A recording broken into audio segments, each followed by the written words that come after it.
So for this module, you guys are diving into, um, I guess what we'd call taking the blinders off.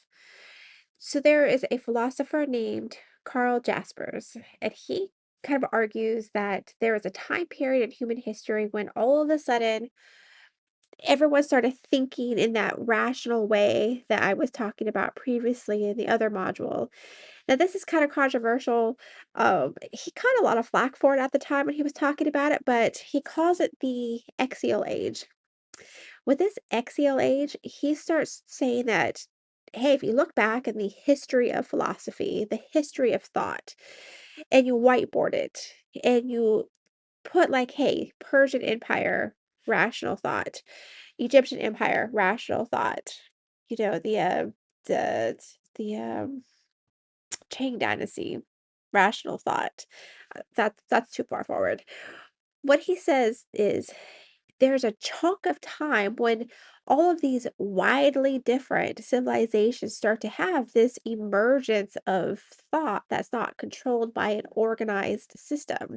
You start getting more independent thinkers, more thinkers that are outside the norm at the time, and they're all happening about the same time collectively across the human spectrum of thought. So there's no longer this geographical divide, but everyone's kind of hitting at the same time. So why is that? So he puts this time period between like 800 and like 400 BC, and that's where the controversy comes in. A lot of people say he was off his nut, but some think he was right on. So I'll let you be the judge of that. If there's one thing that's absolutely for sure in philosophy is that philosophers do not agree on much. So, um, you'll fit right in if you're a opinionated person. Um, and we encourage that. Philosophy will never give you the right answer, but what they will give you is someone's theory on what they think the answer is. And then we debate it. So that's what we do. So he says that type of spirit starts to emerge systematically in civilizations. Like, for example, I had to put my blue light spectacles on so I want to read you off the stages because I don't want to leave anything off. So what he talks about is, um, all right, you have a civilization that's an infant, and they believe in the myths, and they believe in the folklore, and then at some point he talks about how you kind of blossom, and you start to question, and you start to um become skeptical about things.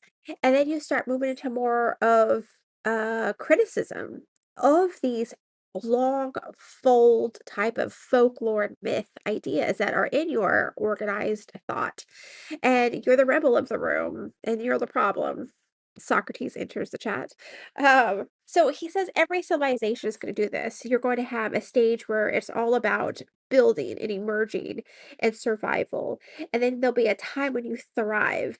And then out of this area of thriving, you start to really question, well, what's the nature, function, and purpose of things? Um, it's like you have time now to do this, is what he says.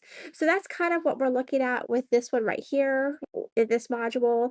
I usually switch out assignments, but basically what we want to accomplish is discovery, exploration, removing yourself from an ignorant state into an active state. And ignorant is not necessarily always a bad word. I am ignorant of a lot of things. I don't know everything on the planet. And until I've been exposed and discover it, analyze and examine it, can I move into the active knowing of it?